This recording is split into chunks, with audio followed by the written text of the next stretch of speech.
Nang pasimula ay nilikha ng Diyos ang langit at ang lupa. At ang lupa ay walang anyo at walang laman. At ang kadiliman ay sumasa ibabaw ng kalaliman. At ang Espiritu ng Diyos ay sumasa ibabaw ng tubig. At sinabi ng Diyos magkaroon ng liwanag. At nagkaroon ng liwanag. At nakita ng Diyos ang liwanag na mabuti. At inihiwalay ng Diyos ang liwanag sa kadiliman. At tinawag ng Diyos ang liwanag na araw. At tinawag niya ang kadiliman na gabi. At nagkahapon at nagkaumaga ang unang araw. At sinabi ng Diyos, magkaroon ng isang kalawakan sa gitna ng kubig, at mahiwalay ang tubig sa kapwa-kubig. At ginawa ng Diyos ang kalawakan, at inihiwalay ang tubig na nasa ilalim ng kalawakan, sa tubig na nasa itaas ng kalawakan, at nagkagayon.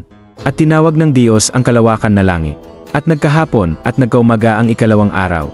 At sinabi ng Diyos, mapisan ang tubig na nasa silong ng langit sa isang dako, at lumitaw ang katuyuan, at nagkagayon. At tinawag ng Diyos ang katuyuan na lupa, at ang kapisanan ng kubig ay tinawag niyang mga dagat, at nakita ng Diyos na mabuti. At sinabi ng Diyos, sibulan ng lupa ng damo, pananim na nagkakabinhi, at punong kahoy na namumunga ayon sa kanyang pagkakahoy, nataglay ang kanyang binhi sa ibabaw ng lupa, at nagkagayon. At ang lupa ay sinibulan ng damo, pananim na nagkakabinhi, ayon sa kanyang pagkapananim, at ng punong kahoy na namumunga, nataglay ang kanyang binhi, ayon sa kanyang pagkakahoy, at nakita ng Diyos na mabuti. At nagkahapon at nagkaumaga ang ikatlong araw. At sinabi ng Diyos, magkaroon ng mga tanglaw sa kalawakan ng langit upang maghiwalay ng araw sa gabi, at maging pinakatanda, at pinakabahagi ng panahon, ng mga araw at ng mga taon, at maging pinakatanglaw sa kalawakan ng langit, upang tumanglaw sa ibabaw ng lupa, at nagkagayon. At nilikha ng Diyos ang dalawang malaking kanglaw. Ang malaking kanglaw ay upang magpuno sa araw, at ang maliit na tanglaw ay upang magpuno sa gabi. Nilikha rin niya ang mga bituin. At mga inilagay ng Diyos sa kalawakan ng langit, upang tumanglaw sa ibabaw ng lupa, at upang magpuno sa araw at sa gabi, at upang maghiwalay ng liwanag sa kadiliman, at nakita ng Diyos na mabuti. At nagkahapon at nagkaumaga ang ikaapat na araw. At sinabi ng Diyos, bukalan ng sagana ang tubig ng mga gumagalaw na kinapal na may buhay, at magsilipad ang mga ibon sa itaas ng lupa sa luwal na kalawakan ng himpapawid. At nilikha ng Diyos ang malalaking hayos sa dagat, at ang bawat may buhay na kinapal na gumagalaw, na ibinukal na sagana ng kubig, ayon sa kanikanyang uri, at ang lahat na may pakpak na ibon, ayon sa kanikanyang uri, at nakita ng Diyos na mabuti. At mga binasbasa ng Diyos, na sinabi, kayo'y magpalaanakin, at magkakarami, at inyong punuin ang tubig sa mga dagat, at magkakarami ang mga ibon sa lupa.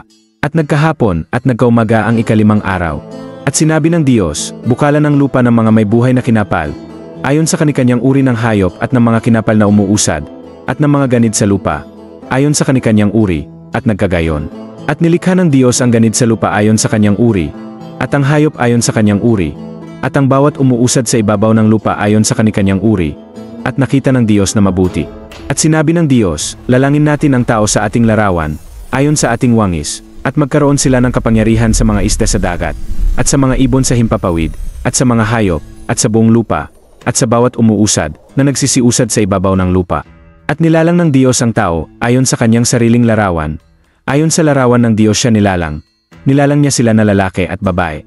At sila'y binasbasa ng Diyos, at sa kanila'y sinabi ng Diyos, kayo'y magpalaanakin, at magkakarami, at kalatan ninyo ang lupa, at inyong supilin, at magkaroon kayo ng kapangyarihan sa mga isda sa dagat, at sa mga ibon sa himpapawid, at sa bawat hayop na gumagalaw sa ibabaw ng lupa. At sinabi ng Diyos, narito, ibinigay ko sa inyo ang bawat pananim na nagkakabinhi, na nasa ibabaw ng balat ng lupa, at ang bawat punong kahoy na may bunga ng punong kahoy na nagkakabinhi, sa inyo'y magiging pagkain, at sa bawat hayot sa lupa, at sa bawat ibon sa himpapawid, at sa bawat nagsisiusad sa ibabaw ng lupa na may buhay ay ibinigay ko ang lahat na pananim na sariwa na pinakapagkain, at nagkagayon. At nakita ng Diyos ang lahat ng kanyang nilikha, at, na ito, napakabuti. At nagkahapon at nagkaumaga ang ika-6 na araw. Ito ang 6 na araw ng paglikha. Genesis 1:31. Tagalog Lumang Biblia 1905. Huwag kalimutan i-follow, like and share ang video na ito. Salamat!